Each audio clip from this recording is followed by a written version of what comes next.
precepts it always seemed that they applied to me, and that I was morally bound to obey them. I even felt convinced that I could, immediately and from that very hour, do all that they enjoined. I wished and tried to do so, but as soon as any difficulty arose in the way of my keeping them, I involuntarily remembered the teaching of the Church, that man is weak and can do no good thing by himself, and then I became weak. I had been told that it was necessary to believe and to pray, but I felt that my faith was weak and that I could not pray. I had been told that it was necessary to pray for faith, for that faith without which prayer is of no avail. I was told that faith comes through prayer, and that prayer comes through faith, which, to say the least, was certainly bewildering. Such statements commended themselves neither to reason nor experience. After much useless study of the works that have been written in proof of the divinity or non-divinity of this doctrine, and after many doubts and much suffering, I was left alone with the mysterious book in which the doctrine of Christ is taught. I could not interpret it as others did. I could not abjure the book, and yet I could not find a new and satisfying interpretation. It was only after losing all faith in the explanations of learned theology and criticism, and after laying them all aside in obedience to the words of Christ, Mark 10:15, that I began to understand what had until then seemed incomprehensible to me. It was not by deep thought or by skilfully comparing or commenting on the texts of the Gospel that I came to understand the doctrine. On the contrary, all grew clear to me for the very reason that I had ceased to rest on mere interpretations. The text that gave me the key to the truth was the 39th verse of the 5th chapter of St. Matthew. You have heard that it has been said, an eye for an eye and a tooth for a tooth. But I say to you, do not resist evil. The simple meaning of these words suddenly flashed full upon me. I accepted the fact that Christ meant exactly what he said, and then, though I had found nothing new, all that had hitherto obscured the truth cleared away, and the truth itself arose before me in all its solemn importance. I had often read the passage, but these words had never until now arrested my attention. I say to you, do not resist evil. In my conversations since with many Christian people who know the Gospels well, I have observed the same indifference to the force of this text that I had felt. Nobody specially remembered the words, and while conversing with persons upon the text, I have known them to take up the New Testament in order to assure themselves that the words were really there. The words, "Whoever shall strike you on your right cheek, turn to him the other also," had always presented themselves to me as requiring endurance and self-mastery, such as human nature is hardly capable of. They touched me. I felt that to act thus would be to attain moral perfection, but I felt, too, that I should never be able to obey them if they entailed nothing but suffering. I said to myself, well, I will turn my cheek, I will let myself be struck again, I will give up my coat, they shall take my all, they shall even take away my life. Yet life is given to me. Why should I thus lose it? This cannot be what Christ requires of us. Then I said to myself, perhaps in these words Christ only purposes to extol suffering and self-denial, and in doing so he speaks exaggeratingly, and his expressions are therefore to be regarded as illustrations rather than precise requirements.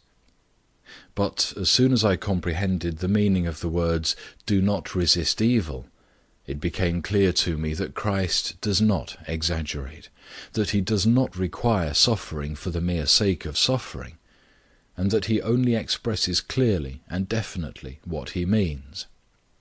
He says, "Do not resist evil," And if you do not resist evil, you may meet with some who, having struck you on one cheek, and meeting with no resistance, will strike you on the other.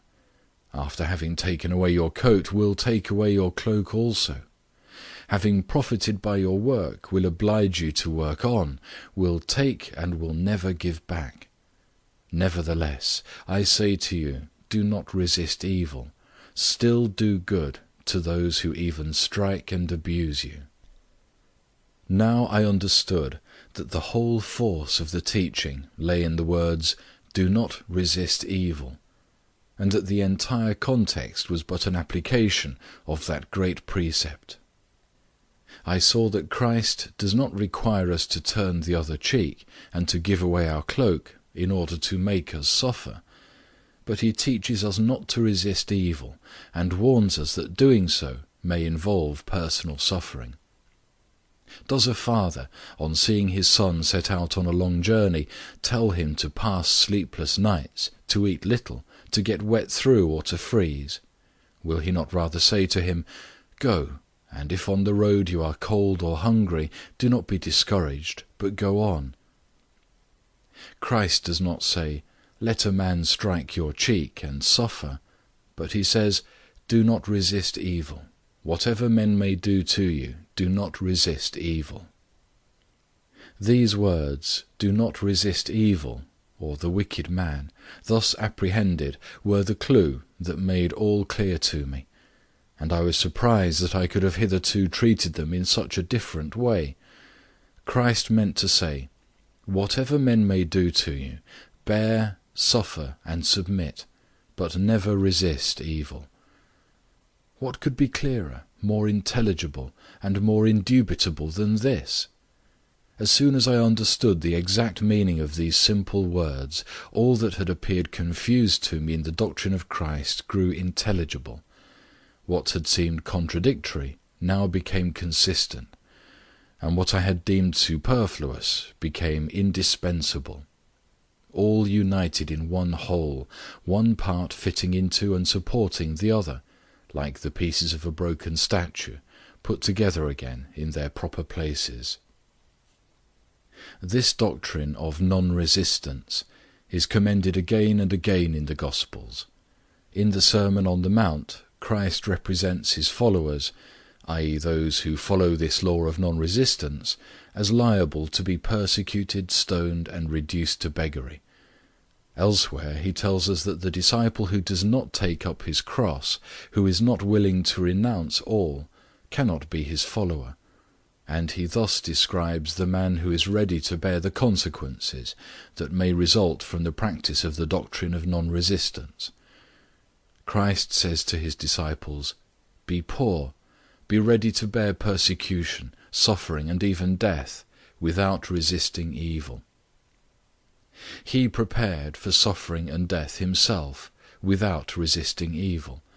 He reproved Peter, who grieved over him because he proposed to yield in this way, and he died, forbidding others to resist evil, remaining true to his own doctrine and his own example.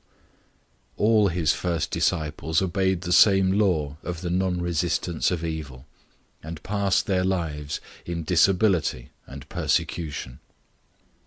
We may bring forward as an objection the difficulty of always obeying such a law.